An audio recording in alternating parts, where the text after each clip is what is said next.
Malkajgiri MP మాజీ మంత్రి ఈటెల రాజేందర్ కీలక వ్యాఖ్యలు చేసిన విషయాలు ఇప్పుడు మరోసారి వైరల్ అవుతున్నాయి. ఆయన మీడియాతో మాట్లాడుతూ, నాకు స్ట్రైట్ ఫైట్ తప్ప స్ట్రీట్ ఫైట్ రాదు అని, మీదికి ఒక మాట లోపలికి ఒక మాట ఉండడం నాకు అలవాటు లేదని అన్నారు. బాజాప్తా మాట్లాడతా బేజాప్తా మాట్లాడడం రాదు అని ఆయన అన్నారు. రాజకీయాల అవమానాలు అవహేళనలు ఉంటాయి, వాటిని తట్టుకుంటూ 2021 నుండి బీఆర్ఎస్ లో నరకం అనుభవించానన్నారు. ప్రజలు ఎప్పుడు మోసం చేయరు అని ఆయన వ్యాఖ్యానించారు. అలాగే శత్రువుతో నేరుగా కొట్లాడితే తప్ప కడుపులో కత్తులు పెట్టుకొని కౌగిలించుకోవడం నాకు రాదని తెలియజేశారు.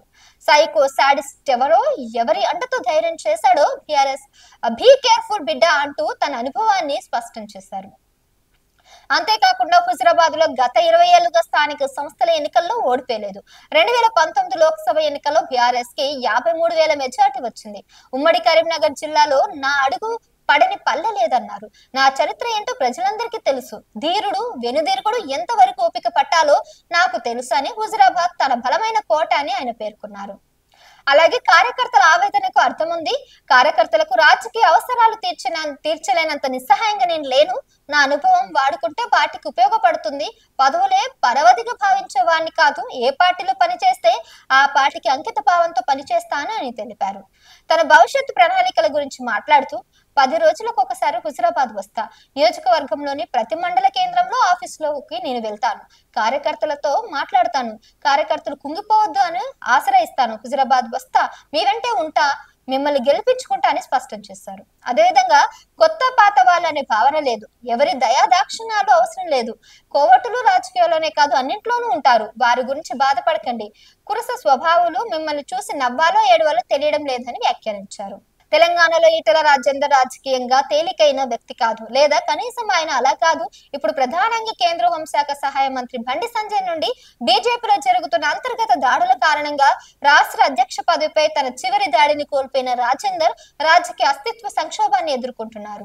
అతని చరిత్రను బట్టి బీఆర్ఎస్ కేబినెట్ నుండి తొలగించబడిన తర్వాత పార్టీ నుండి కూడా బయటకు వచ్చిన తర్వాత అతన్ని ఎలా లెక్కించదగిన శక్తిగా మాట్లాడగలిగాడో మీ అందరికీ తెలుసు. రాజేందర్ తిరిగి రావడానికి ఏదో ఒక మార్గాన్ని కనుగొనగలడు, కానీ ఎలా మరియు ఎప్పుడు అనేది $1 మిలియన్ ప్రశ్న అని తెలుస్తుంది. ఇక బీజేపీ ఎంపీ ఈటెల రాజేందర్ మాజీ ముఖ్యమంత్రి కేసీఆర్ పాలనపై కూడా కీలక వ్యాఖ్యలు చేశారు. కేసీఆర్ సీఎం గా ఉన్నప్పుడు ప్రతి 15 రోజులకు ఒకసారి కేబినెట్ సమావేశం జరిగేదని, చిన్న నిర్ణయాలు కూడా కేబినెట్ ముందు ఉంచేవారని తెలిపారు. కాళేశ్వరంపై ప్రతి అంశం చర్చించామని పేర్కొన్నారు.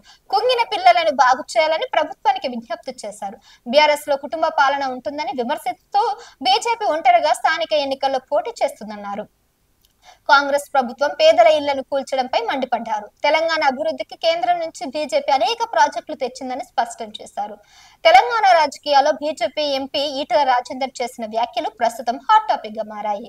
ముఖ్యంగా మాజీ ముఖ్యమంత్రి కేసీఆర్ పాలన తీరు, కేబినెట్ సమావేశాల నిర్వహణ, ప్రతిష్టాత్మక కాళేశ్వరం ప్రాజెక్టుపై ఆయన వెల్లడించిన వివరాలు తీవ్ర చర్చకు దారితీశాయి.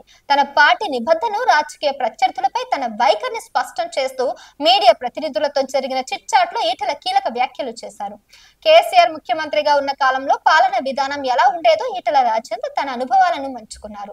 కేసీఆర్ ముఖ్యమంత్రిగా ఉన్నప్పుడు ప్రతి 15 రోజులకు ఒకసారి తప్పనిసరిగా కేబినెట్ సమావేశం జరిగేది. మంత్రులుగా మేము తీసుకున్న చిన్నపాటి నిర్ణయాలను కూడా కేబినెట్ ముందు ఉంచండి, కేబినెట్ అనుమతి తీసుకోండి అని ఆయన మాకు పదే సూచించేవారు అని ఈటెల గుర్తు చేస్తున్నారు. ఇది గత ప్రభుత్వంలో పాలన వ్యవహారాలు పారదర్శకత, సమిష్టి నిర్ణయాలకు ప్రాధాన్యత ఇచ్చేవారని నిదర్శనంగా ఉందని తెలియజేశారు. కాళేశ్వరం ప్రాజెక్టు వంటి భారీ ప్రాజెక్టుల విషయంలోనూ ఇదే విధానం ఉండేదని ఈటెల స్పష్టం చేశారు. కాళేశ్వరం మీద కూడా ప్రతి చిన్న విషయాన్ని కేబినెట్ లో కూలంకుశగా చర్చించామని ఆయన పేర్కొన్నారు.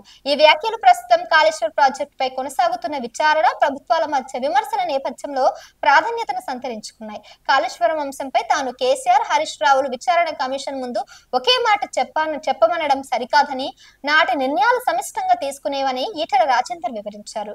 కుంగిన పిల్లలను బాగు చేయకుండా రైతుల నోట్లో మట్టి కొట్టవద్దని, మేడిగడ్డ బ్యారేజ్ ను తక్షణమే పునరుద్ధరించి రైతులకు భరోసా కల్పించాలని ఆయన విజ్ఞప్తి చేశారు ప్రభుత్వానికి. భూలోకంలో నాకు నరకాన్ని చూపించిన ఏకైక వ్యక్తి కేసీఆర్ అని బీఆర్ఎస్ లో తన గత స్మృతులను గుర్తు చేసుకున్నారు ఈటెల. కేసీఆర్ ఎదురైతే నమస్కారం పెట్టే సంస్కారం తనకుందని, అది తన వ్యక్తిగత గుణం అని కూడా వివరించారు. తెలంగాణలో బీజేపీ సొంతంగా అధికారంలోకి వచ్చే సత్తా ఉందని, బీఆర్ఎస్ తో విలీనం తమకెందుకని ప్రశ్నించారు. హైడ్రా పేరుతో పేదలను రేవంత్ టచ్ చేశారు. అదే కాంగ్రెస్ పతనానికి పునాది వేసిందని అన్నారు. 40 ఏళ్ల క్రితం పట్టా ఇచ్చిన ప్రభుత్వమే ఇప్పుడు ఇళ్లను కూల్చేస్తే ఎలా అని ప్రశ్నించారు. మరో 20 ఏళ్ల పాటు కాంగ్రెస్ కి ఓటేసే పరిస్థితి లేదంటూ ఈటల తీవ్ర వ్యాఖ్యలు చేశారు. అటు కాంగ్రెస్ ప్రభుత్వాన్ని అలాగే బీఆర్ఎస్ పార్టీని ఏరి పారేసుకున్నారు. రెండు పార్టీలని బాగా తిట్టేసి ఇక నెక్స్ట్ రాబోయే ఎన్నికల్లో బీజేపీ వస్తుందని కరాఖండిగా చెప్పేశారు ఈటల రాజేందర్.